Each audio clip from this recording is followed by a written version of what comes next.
খুলনার ডুমুরিয়া উপজেলায় সোমবার সকাল 9:45টার দিকে ট্রাক ও যাত্রীবাহী ইজিবাইকের মুখোমুখি সংঘর্ষে ৩ জন নিহত ও ৫ জন আহত হয়েছেন। বিস্তারিত থাকছে মামুন হাসানের প্রতিবেদনে। প্রত্যক্ষদর্শী ও স্থানীয় সূত্রে জানা গেছে, খুলনা থেকে চুকনগরগামী একটি ট্রাক নিয়ন্ত্রণ হারিয়ে বিপরীত দিক থেকে আসা ইজিবাইক চাপা দেয়।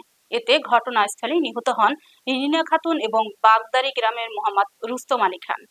পরে খুলনা মেডিকেল কলেজ হাসপাতালে নেওয়ার পথে ইজিবাইক চালক মোহাম্মদ জাহিদুল মোরল মারা যান। ডুমুরিয়া থানার ওসি মোহাম্মদ মাসুদ রানা ফায়ার সার্ভিসের সিনিয়র ফায়ার ফাইটার সুবোধ মণ্ডল জানিয়েছেন, আহতদের দ্রুত উদ্ধার করে হাসপাতালে পাঠানো হয়েছে। নিহতদের মরদেহ ময়না তদন্তের জন্য প্রেরণ করা হয়েছে। তারা আরও জানান, দুর্ঘটনার যথাযথ তদন্তের মাধ্যমে দায়ী পক্ষকে আইনানুগ ব্যবস্থা নেওয়া হবে।